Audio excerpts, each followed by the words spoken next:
Namaskar, Shambhavi. I hope you're well. Welcome to the program in the morning. We have more people coming in. Can you all hear me? If you can hear me, can you just put Y in the chat or yes, so I know that you all are, that I'm audible to everyone. Good morning, Janet. Excellent. Thank you. Thank you for letting me know. Thank you, Srishti, Prabhatamam. And if later we will have time to talk to each other, and we'd be able to use the icon which shows you a hand, and when you press that, then I can allow you to talk. In the meantime, you're welcome, and you're welcome to this morning program. Thank you for being here. Thank you, ladies and gentlemen. I'm going to talk to you about Shiva Walks. I'm going to talk to you about the journey to Jageshwar. So here, the intent of this webinar is to tell you more about Shiva Walks, the program that I've curated to take you to the Himalayas to start your inner journey. Let me start with my own story first. Why am I doing this, and what got me around to take this on? In 2007, I'd gone up to this place called Jageshwar. It is up in the Himalayas. It's about 10-hour drive from New Delhi.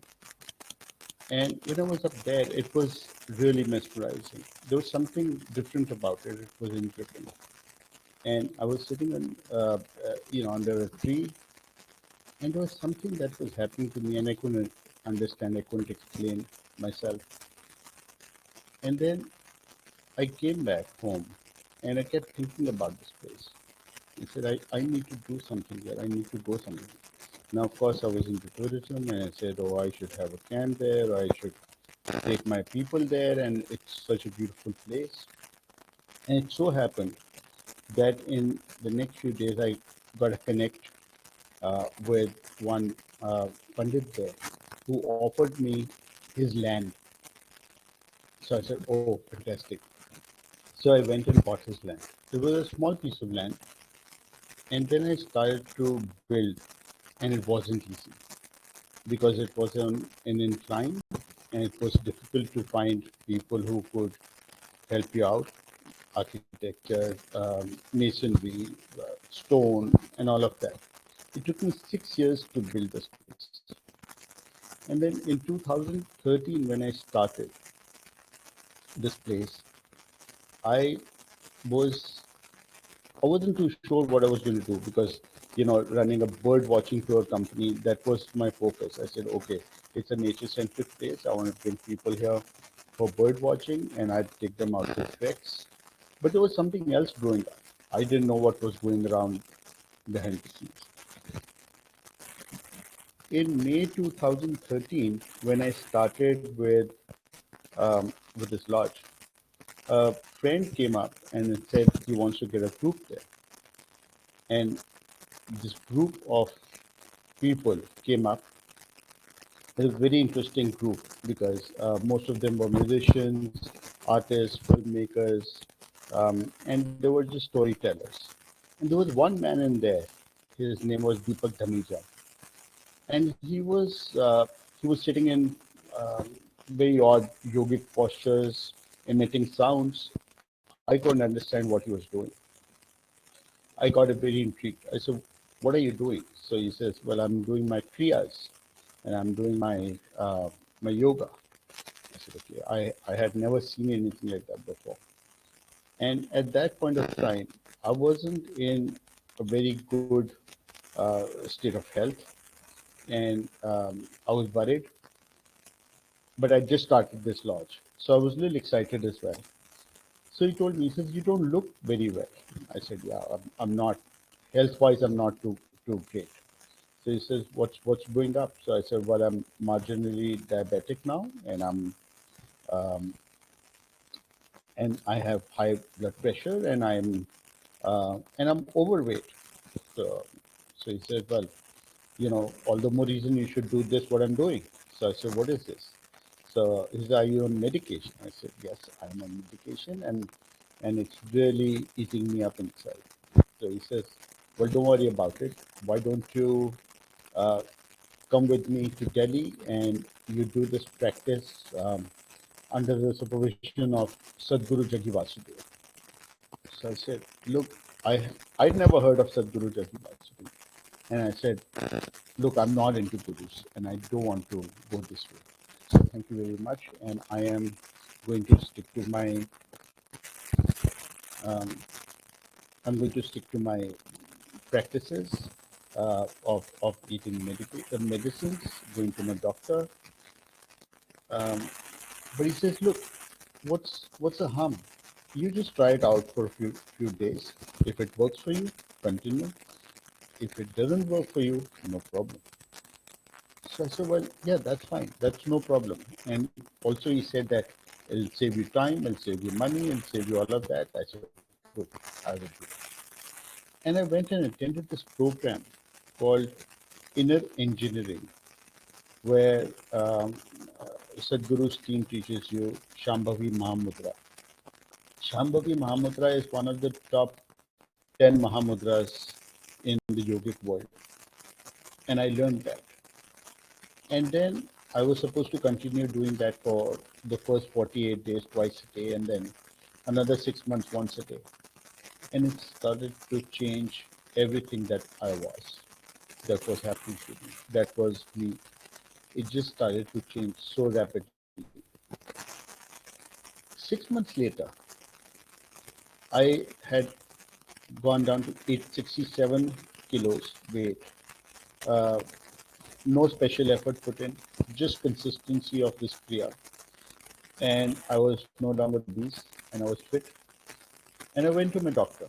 I said, well, I need you to recheck because I don't feel, all those palpitations and all those things that used to happen to me earlier. So can you just check?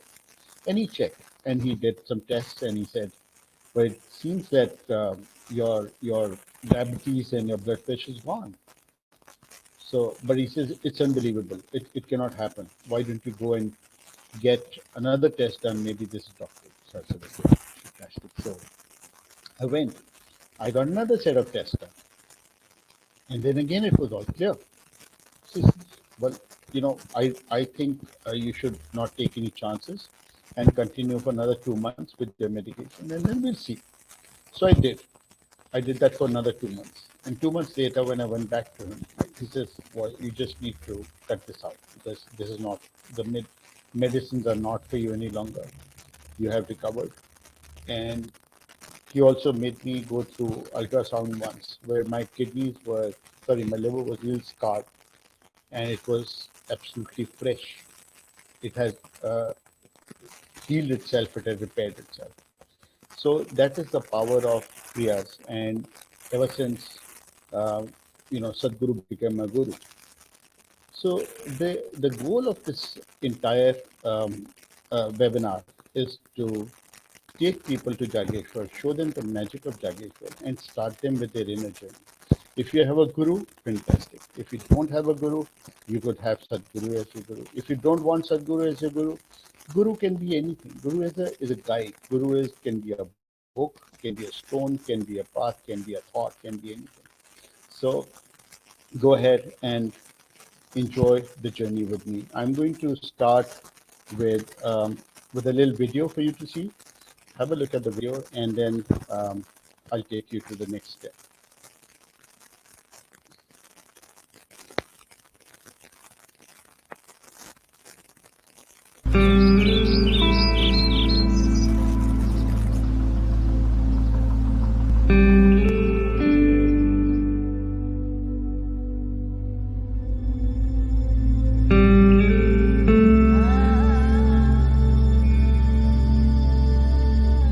I wasn't really spiritually inclined, but it so happened that I sort of started making this lodge. When it got completed, this is where I met my guru, and I was introduced to him. Slowly, it came to my mind that this is where I should share my experiences with people who come here.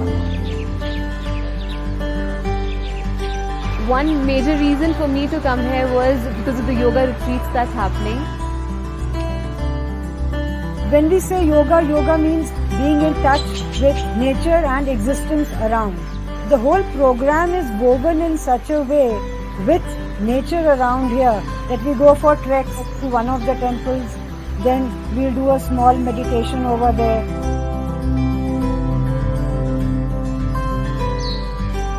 And then we'll walk down the stream.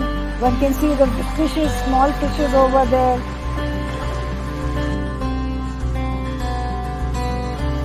It definitely gives me the opportunity to look within myself and see what I am, where I am.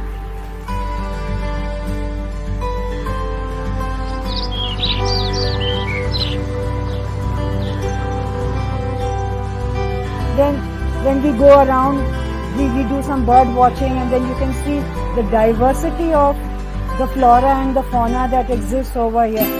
It's really and truly amazing. It is so mesmerizing. It's being out in the jungle, yet being so safe and completely in tune with nature. Once you've seen to visit this sadhana hall, it's very beautiful. It's very much energized.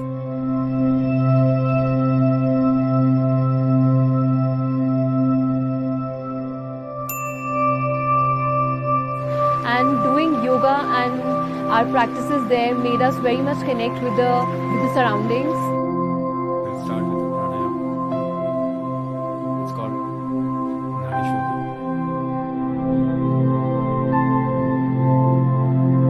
We don't take large groups here. The capacity and the place is such that we don't want large numbers at any given point of time. We want one-to-one interaction with the teacher. The massages happen here.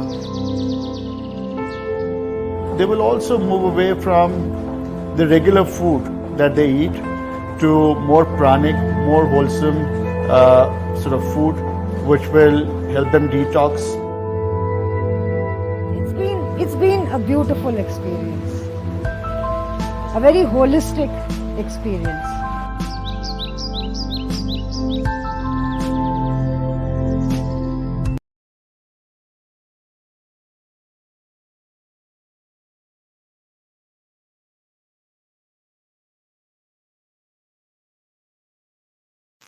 That was the introductory video. Let me start the slideshow, and in the middle, I'm going to have one or two people talk to you about their experiences as well.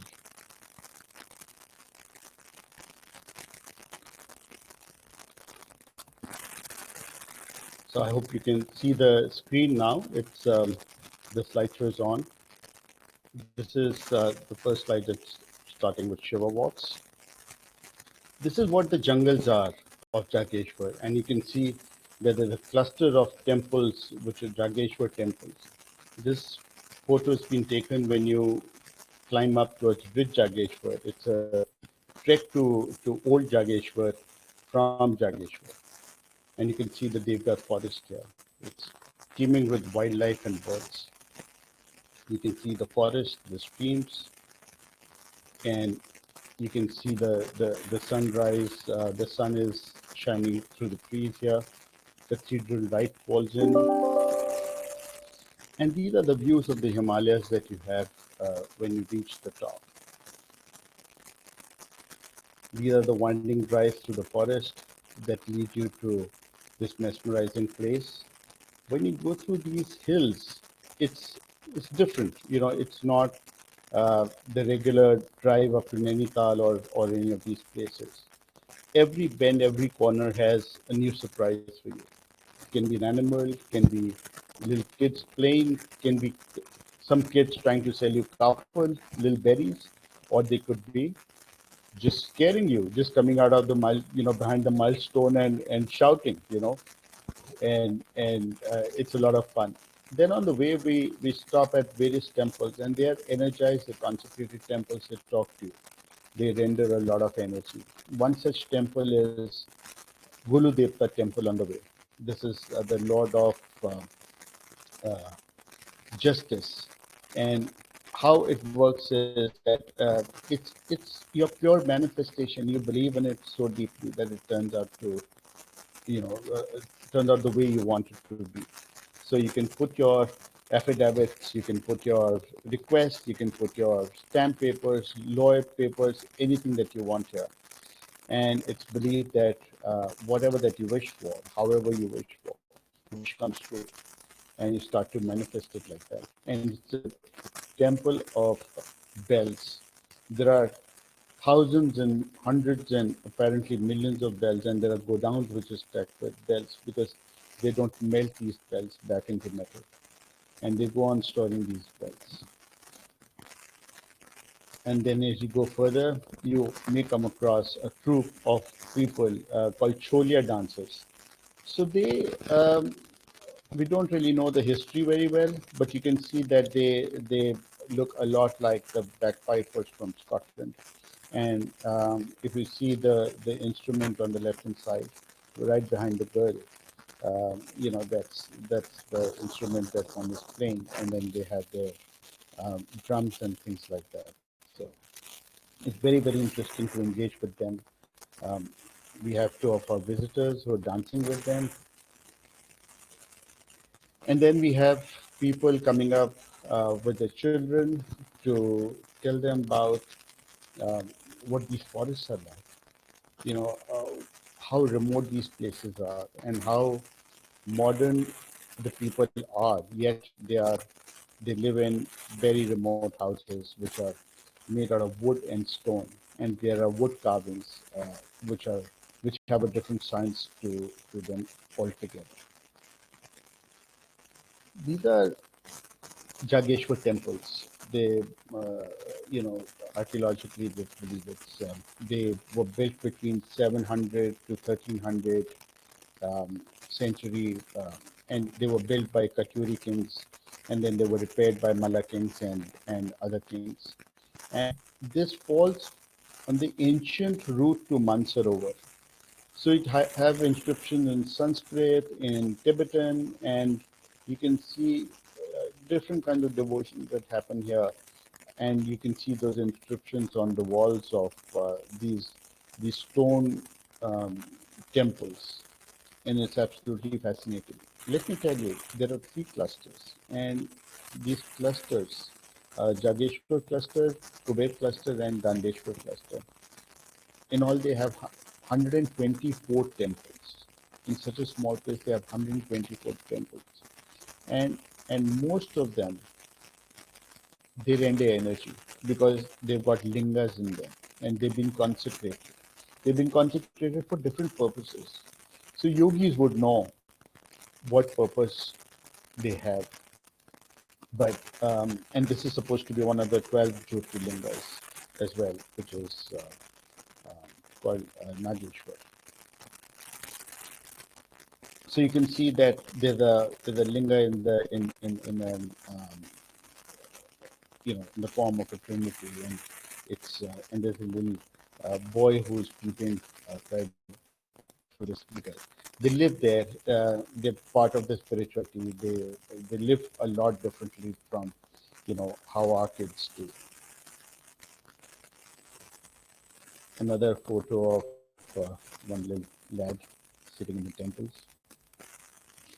And then you have people who know the power of these temples, who just want to go and soak themselves in their energy there. And you can see that there's a sadhu who's sitting right uh, there and basking himself in the sun. He's got a lot more to say about his experience. And then there are yakshas and yakshis and ganas all around the temples uh, that protect the temples, protect you, protect the energy systems, in different ways. Um, I'd say the proof is in the pudding. Once you're up there, then you will know what I'm talking about. How much ever I talk to you in the next 45 minutes, you're not going to be able to grasp everything, because this is more experiential. This is how you become. This is what you get, and you can see the ancient stone carvings on in these temples. This is Dandeshwar, another set of temples that I was talking to you. It is probably Uttarakhand's tallest temple today, and it reverberates with energy all the time. This is one place where we like to go and sit in the middle of the night, um, and feel uh, or engage with the energies around. It's very powerful.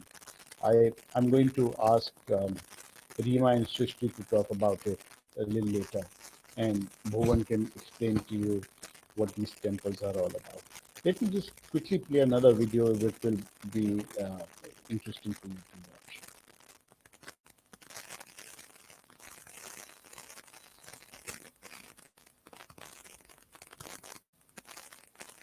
क्या बताऊँ अब अपने घर के बारे में मैं क्या बता पाऊँगा आपको कि कैसा लगता है। अच्छा लगता है। ये सारी जो चीज़ें हैं, हर दिन जब मैं निकलता हूँ तो मुझे तो कुछ नया ही दिखता है। और कैसा लगता है मतलब ये तो सवाल होना ही नहीं चाहिए ना।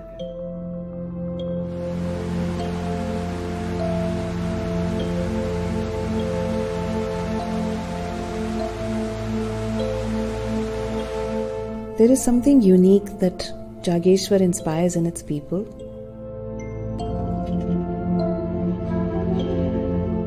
I think I can feel it too.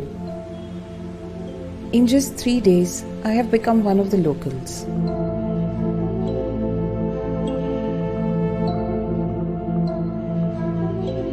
These pristine deodar forests, the constant sound of running streams, the sweet, flawless air.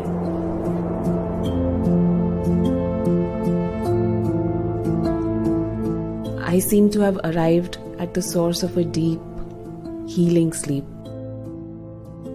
of refreshed thoughts and a quiet sense of well-being.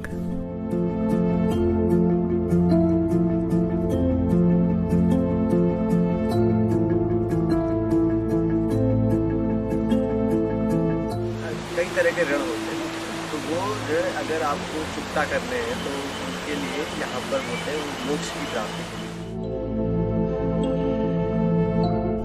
Divinity defines Jageshwar. Ancient stone temples tell the story of how Shiva meditated here.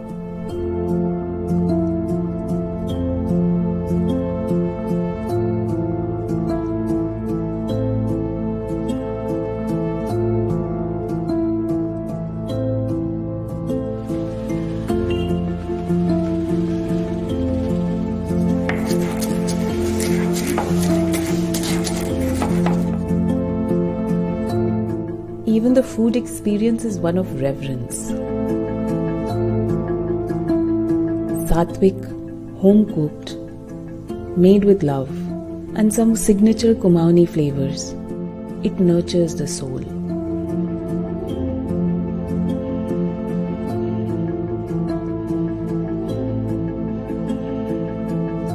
I breathe slower and deeper. My spirit has come home.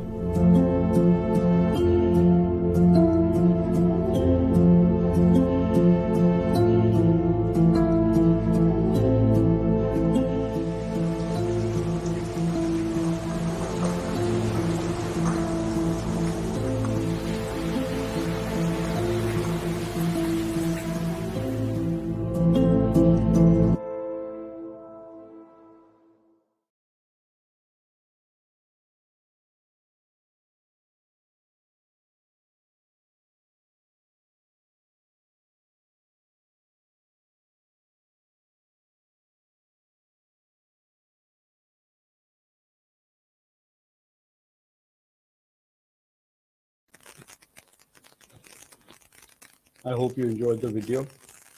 Let me get started with the, the presentation again where I left off. So this was Dandeshwar temple that I was talking about, and you saw some sites of these temples there. And then we welcome you at Bansarai. The team will be ready for you when you get there. And then we will sit around bonfires. A lot happens around fires. A lot of storytelling happens. A lot of yogic load that happens. And sitting around fire means a lot more than just fire, because this is one of the five elements. And when you're sitting around fire, to be able to cleanse the system, to be able to cleanse your fire element, will help you clean the other four as well. And while I talk about this, it is difficult to understand the concept. Like I said, it's experiential. When we're talking about Shiva, and we say who is Shiva, what is Shiva? Again, it's there are many schools of thought. There are many uh, people who believe that he's the first Adi yogi, or the first yogi who was on this planet, and people are talking about him as being alien, or another energy, or like how my guru says, it's that which is not.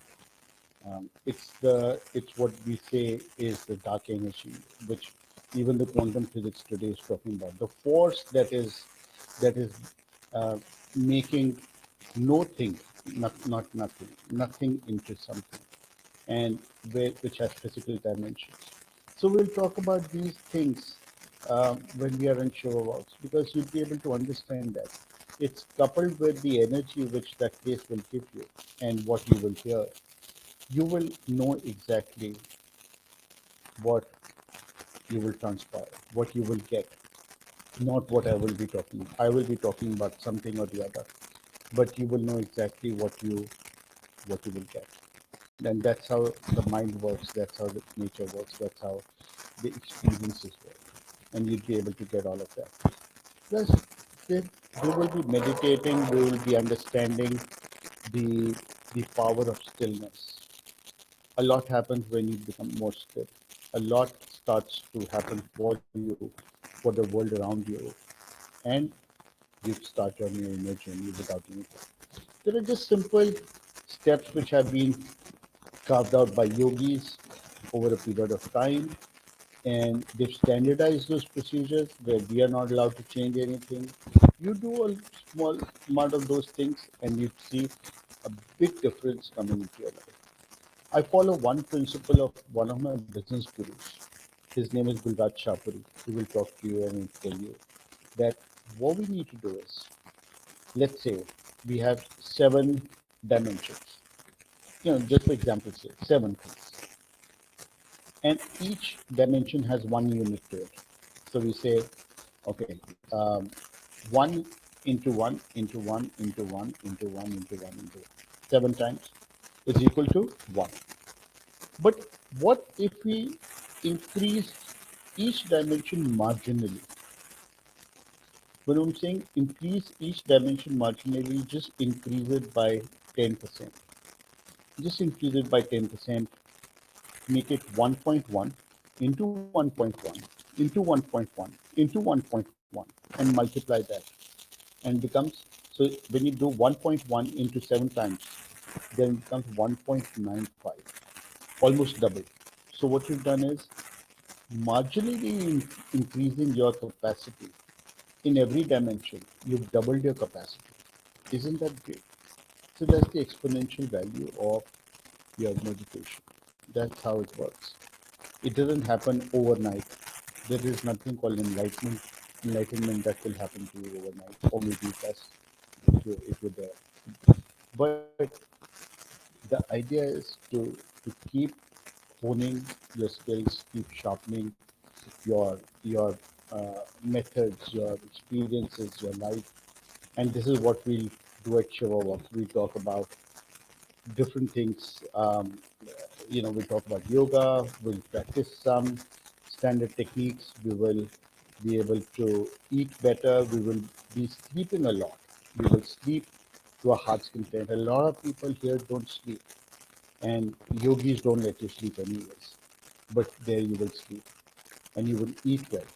But you will eat wholesome pranic food in at Vansarai. We will give you different kinds of things which are, raw food, semi-cooked food, and a lot of farm fresh produce, organic things, lots of fruits, so that you detox.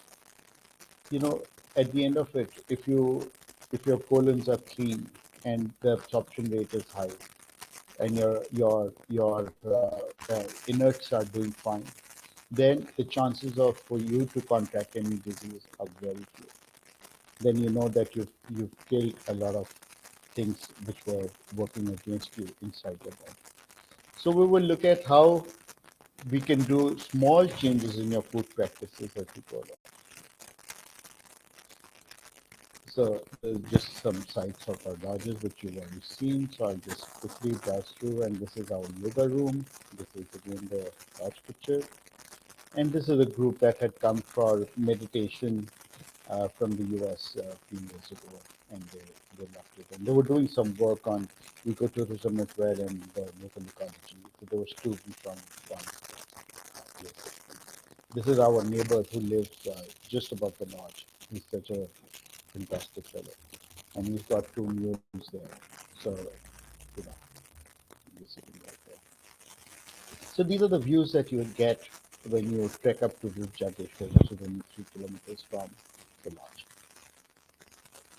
And you can see the, Preeti and JB, how peacefully they're sleeping, basking in the sun, and also sleeping and making up for the lost sleep. Again, our neighbors' kids, real cuties, and then the act of balancing. And then lots of short treks, walks with children, without children, silent walks that we will go for, forest walks that we will do. And you'd be able to introspect a lot. You'd be able to notice where you're going in life. How do you want to go? What do you want to do? I think, is there a problem with the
Can you hear me now?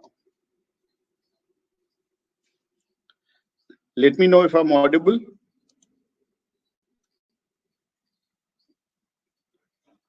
Let me know if I'm audible in the chat. Yeah? Okay, good. So let me just quickly roll over to the next one.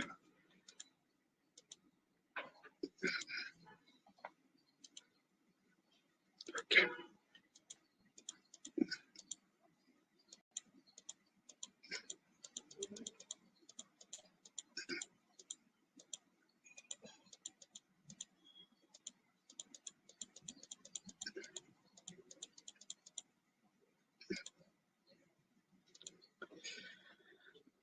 So you can see that there are many caves where a lot of yogis used to live, and they still come and park themselves in these places, and then they live in these places and they meditate. So I was talking to you about the lodge and the pranic food. I think we've covered this section already. And we have done this part as well. I'll just quickly move to the next part.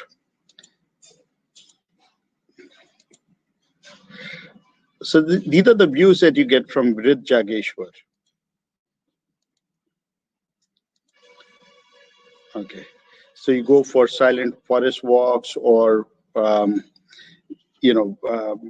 quiet walks all by yourself, or we will take you there, and you can see the people there who are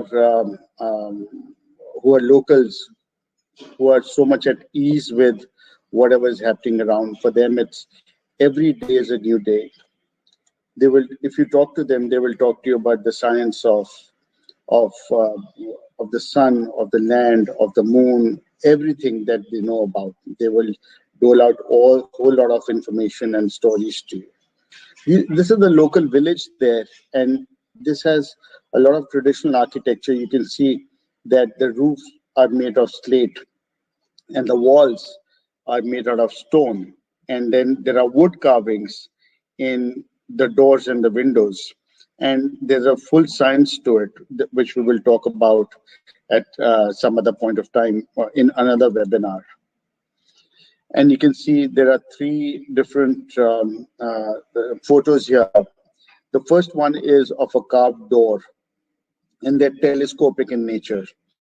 So when you have these telescopic doors, they're meant for a different purpose, which means that if you've got any evil or any negative energy, these doors soak in that energy, and then by the time you actually climb the steps and you reach the house or the interiors of the house, you are absolutely devoid of negative energies. And then you have these little pathways to anyone's house or through the village, and you can see the terrace fields. So that's the landscape that we will be looking at as we go along. And then on the next Shiva Walk is from March 26th to 29th, and Holi falls on one of these days. So we'd be celebrating Holi one of the mornings, and you can see Bhuvan standing in one corner, and with his family and with his Bubu. Bubu is dad or granddad. And you can see Srishti. This festival is called Harela, and Harela is like when they are harvesting crop, and it's a very auspicious festival for them. And then during these festivals, the girls and the boys, they all engage in making rangolis, using natural dyes and colors. And then there is Addabazi, people who get together for a bit of chit chat. And you can see that there are one or two meditators here, and there's Rima Saikya, who's a yogi herself, and how happy they look. And more happy people from Vansarai. So there are three photos of Devis here. So the first Devi is Linga Bhairavi Devi, which is this is a consecrated panel which has come from Sadhguru's ashram, and it is in Vansarai. You'd be able to harness her energies when you're there. And then you have second Devi who's making food for you in the village, and she could be Bhuvan's or somebody else's Ija, the mother or grandmother. And then you have these beauties, who are all decked up to dance and to perform for you in the village.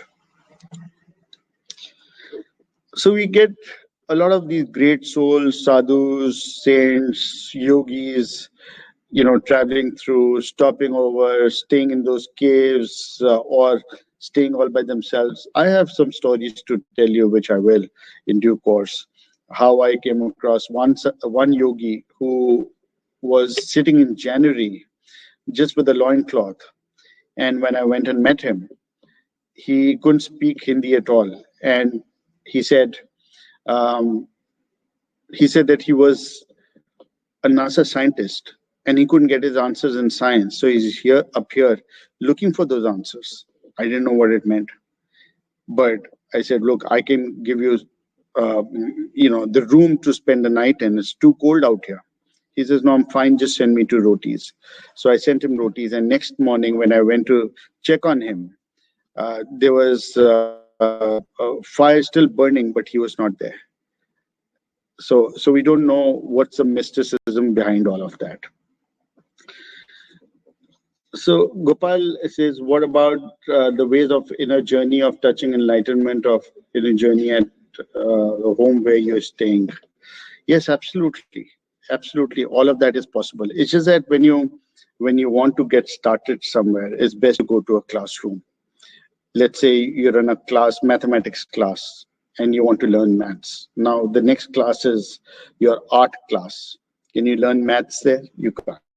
So if you want to use these energies which the yogis have left, then it's a great place to go to. If you can do it in Chandni Chowk, or you can do it in Manhattan, or you can do it in the middle of New York, absolutely. Why not? Like how Osho used to say, the meditation for beginners in the Himalayas is only skin deep, because everybody will get meditative there. But the thing is that when you do it in a crowded place in Delhi, that's when the game changes. Yes, but get there. So like I said, only increase your dimensions by 10%. And then you have these little temples there. This is called Betal Devta Temple. Apparently it's believed that there's a tunnel that goes through this temple right up to Jageshwar, and it's been closed. And the place is teeming with bird life, wildlife, and this is a kingfisher here. I'm a bird watcher, so I love watching birds here. It's just full of birds. If anybody is interested, we can send the checklist as well. And then there are ancient caves and where you can still find rock art. So there's one place which is very close to Jageshwar, and this is what this place is. There's a little path that goes in there. Let me just quickly see if my laptop is being charged. Yeah. Okay. I'm sorted. No problem. And there are lots of walks and hikes. Like I said, this is the ancient route to Mansarovar for Kailash Yatra.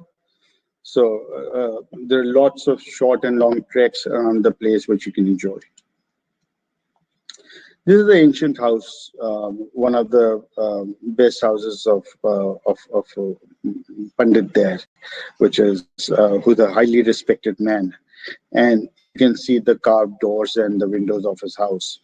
And this is another house to the right where you can see his kitchen,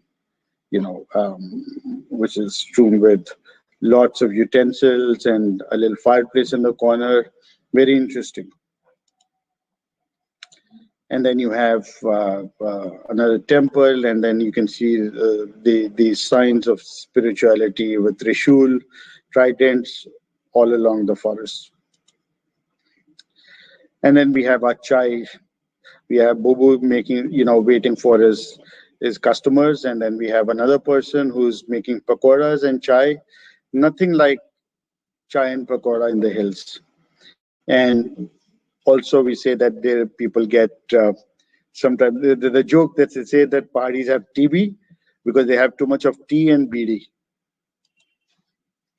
And these are the views from the hills, from the top of the mountains. And then again, our bagpiper troupe, Cholia dancers. So this was the end of my slideshow here. Just wanted to give you a glimpse of what Shiva Walks offers. But Shiva Walks offers a lot. This is all touristy things that you've seen. There are lots of touristy stuff. But what happens there is that the program is carved out in such a way where there's enough flexibility, and there's also um, very well designed activities for you to take back home. Food, meditation, your health are the prime focus areas of this program. So if we get these three sorted, everything else is a lot of fun. But I'm telling you, it's substantiated with fun. It's filled with fun. And when you come back, you say, "Oh, what struck me? What happened to me?" Yeah, sort of a thing. So I would just want to call Rima here first. If Rima, are you there? Can you just click that icon like hand, and I will call you in.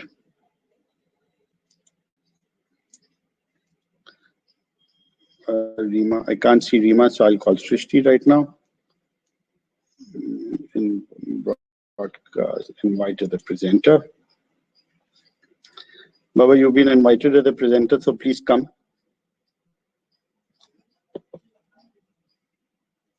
Okay, Rima is also here. Good, so we'll have both of them.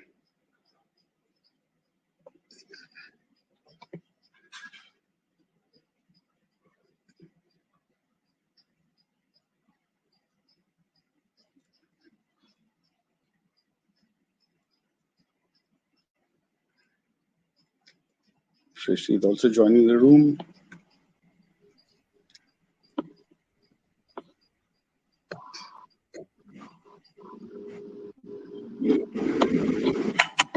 Yes, we can hear your speaker, but you're not visible. Can you put your video on? Hello. Hello. Yes, Baba. Yes, hi. I'm sorry, I'm just new to this. I can't figure out where the camera is. Okay, so there's um, a little icon that's got a round thing in it. You'd be able to figure that out somewhere. And I've invited Rima as well, so Rima can join in. And I'm going to invite Boban as well. And okay. Okay, anyway, so you start talking and tell me about your experience in Jageshwar. What does it mean for you? What does Shiva Walk mean for you? So Shiva Walks, as the name suggests, is a lot to do with Shiva. But Shiva here doesn't just mean Lord Shiva. What we're talking here about is the energy system of this entire universe. That's what Shiva is to me, and that's what I feel the whole program is also what it is about. So, when the first time I went to Jageshwar, I, like what you were mentioning, I didn't know what struck me. I was there, and then suddenly when I came, when I got back, I didn't feel that I belonged anywhere else. So that was the first emotion that connected me with Jageshwar during that time and during the Shiva Walks period that I spent there. And then when I kept going back, I kept, spending more and more time in that energy space. I realized that every particular thing that's there, is alive. So there was this one particular moment when I was taking a walk in the evening, and I was seeing the light filtering through the devdar trees on the rocks. I felt the rocks were breathing. I felt there was this whole thing going on that I could see, hear the sound, of even the trees breathing, the rocks breathing. Um, in that moment, I thought that I am flipping and I'm going mad. But that was the bliss that I experienced in that space, in that area. And um, I remember that, we had walked so much that day that the end of it, I felt like, no, I can't do this anymore. But that's when I felt so liberated that I have overcome this thing of where my own barriers, where I can't do this, I can't do that, and I was just doing it. And despite the pain, despite the hindrances, it felt like I felt, I don't know how to put it first, but I felt lighter and lighter and lighter. So I think that's what Shiva Walks does to you. You don't have to put extra effort to do anything to feel enlightened or to uh, see what difference it's making to your life. It just happens to you naturally. You just come home with it. It's in you, and subconsciously, slowly, steadily, if you observe and if you feel it, you start seeing what has happened inside you. Thank you.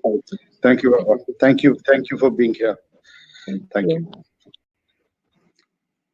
So friends, it's very important to understand that, like how I look at it is that there is Mohit 1 and Mohit 2. So Mohit 1 is what it's performing with its energy for the exterior world, for the world, for livelihood, for food, for for business, for work, or whatever that I'm doing. And there's Mohit 2, which is me, which exists.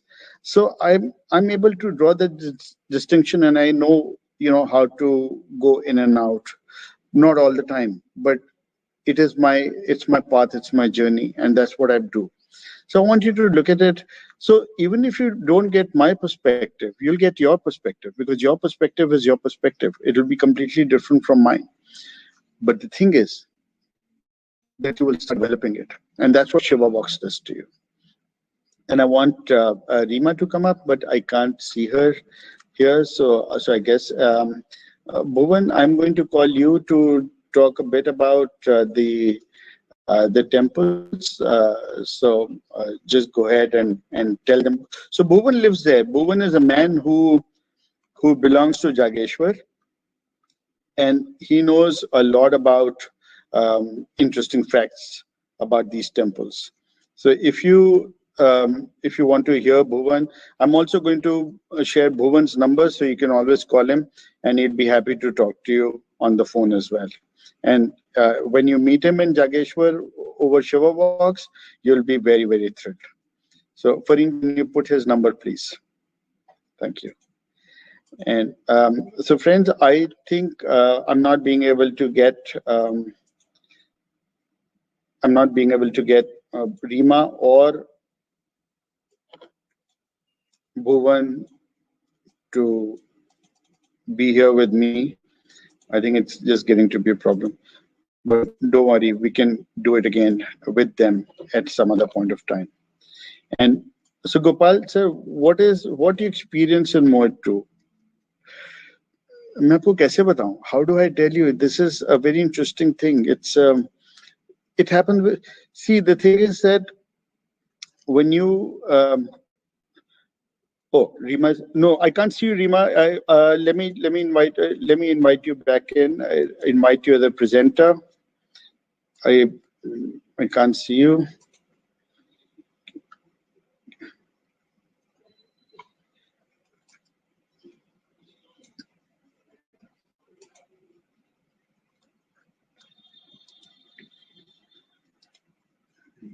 Okay. Yes, Iris, about Shiva. So, except, okay. About Shiva. So Shiva is a concept. Shiva is a concept where when you're talking about Shiva, you're talking about an energy system which actually is not visible to your eyes. When we're talking about our eyes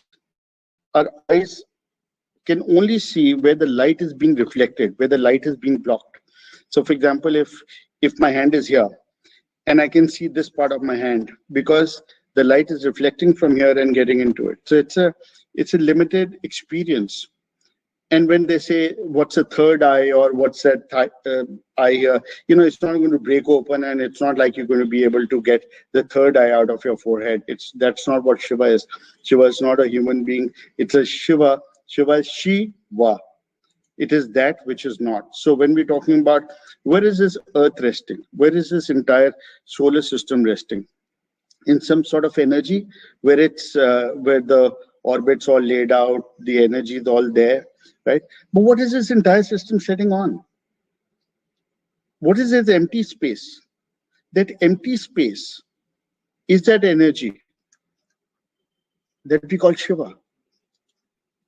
Shiva is the dark energy which they say is, even the quantum physics is now talking about the dark energy.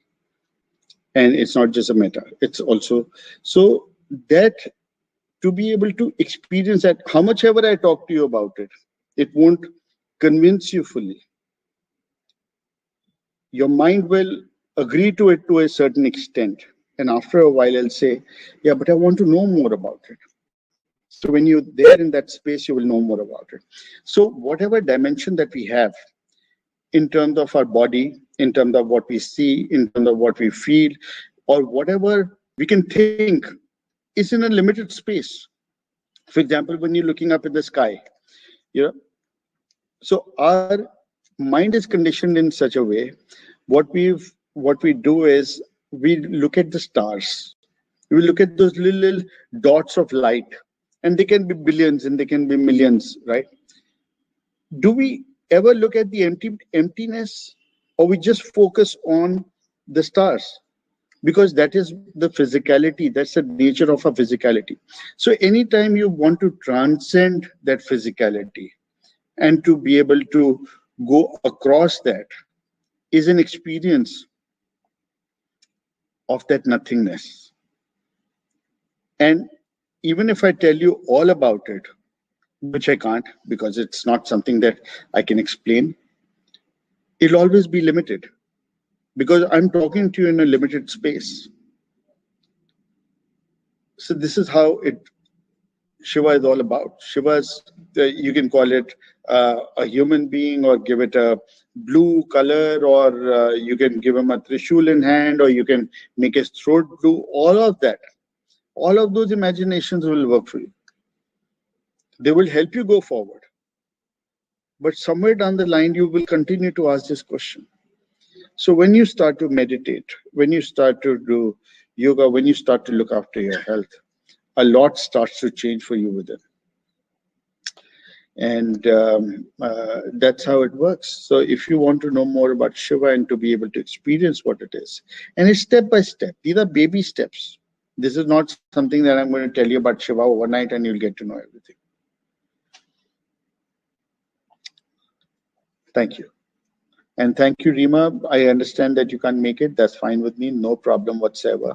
And Bhuvan will reveal all his deepest secrets to you about these temples. When you're there in Shiva Walks to meet him, he's such a cutie. He will know everything about these temples. He'll tell you about his experiences. So thank you, friends. It's going to be 1 hour now. And I'd like Fareen to post the link of Shiva Walks. Anybody who's interested, it's a hugely discounted. It's not about the price really. You know, this program usually sells for 25,000 rupees for 3 nights, 4 days. But what I've done is I've just discounted it to 10,000. All we need to do is just get into our cars and get to Jageshwar, or we all can come together. Anybody who's interested in doing this excursion with us from March 26th to 29th, that's 3 nights, 4 days, I'd be happy to enroll them in, and it'll be wonderful to spend some time there. It's so here is the link. You can link, you can connect, open these in your tabs, and then study them further.